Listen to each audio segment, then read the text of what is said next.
Assalamualaikum warahmatullahi wabarakatuh.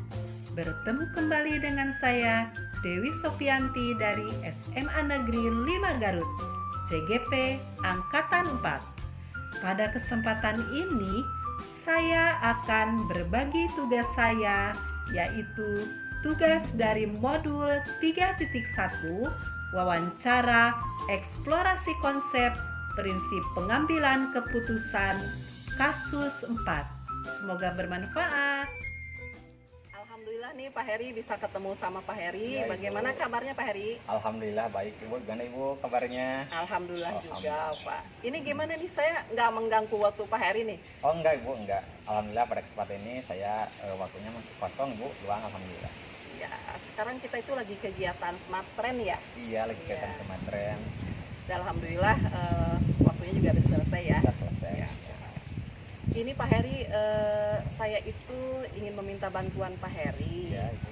terkait tugas dari calon guru penggerak, yaitu harus melakukan wawancara terhadap rekan sejawat tentang penanganan kasus Pak Heri. Apakah Pak Heri bisa membantu saya? Siap Ibu, insya Allah. Insya Allah. Ya, terima kasih Pak Heri. Ini Pak, saya bacakan dulu ya kasusnya. Iya, Ibu. Pak Budiman merupakan guru matematika di SMP Karunia.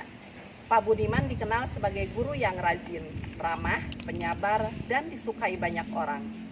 Suatu hari saat Pak Budiman sedang mengajar di jam pelajaran pertama di kelas 8A, tiba-tiba datang orang tua salah satu murid di kelas 8A, Abdul, di depan pintu kelas 8. Bapak Anwar, ayah Abdul, mengacungkan parang sambil berteriak dan memanggil-manggil Abdul agar segera pulang untuk ikut panen ikan di tambak. Sontak Pak Budiman merasa kaget dan takut. Demikian juga dengan murid-murid yang lainnya. Abdul hanya bisa menangis ketakutan dan bersembunyi di pojok kelas sambil berteriak tidak mau pulang. Dalam situasi dan kondisi seperti itu, apa yang akan dilakukan oleh Pak Heri bila berada di posisi Pak Budiman, Pak Heri? Oke Bu, terima kasih. Melihat atau mendengar kasus yang Ibu sampaikan barusan, mungkin awal-awal saya juga sama ya, kalau saya posisinya di seperti Pak Budiman, saya kan merasa kaget ketika ada orang tua siswa yang datang ke sekolah tiba-tiba membawa senjata tajam ya.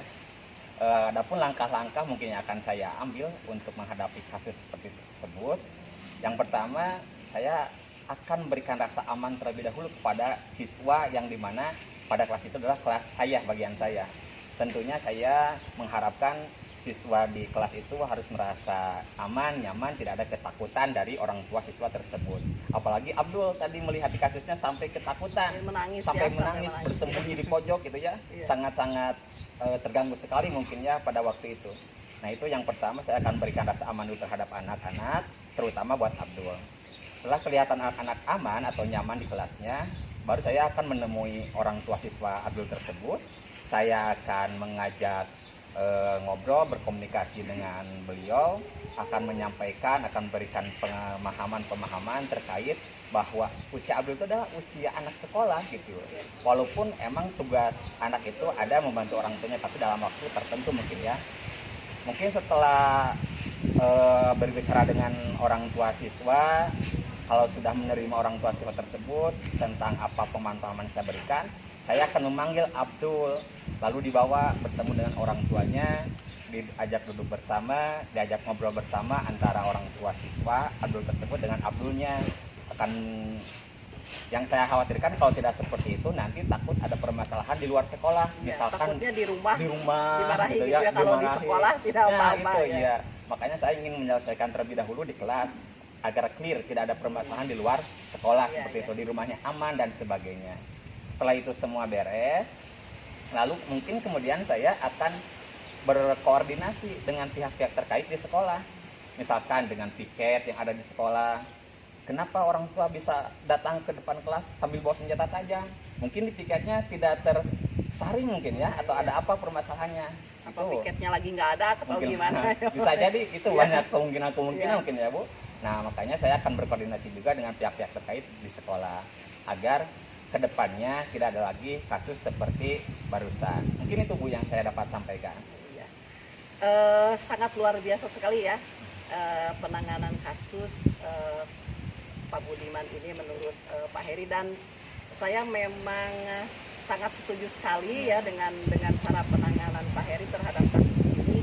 Di sini berarti Pak Heri menggunakan pengambilan keputusan, yaitu berpikir berdasarkan empati atau kepedulian ya.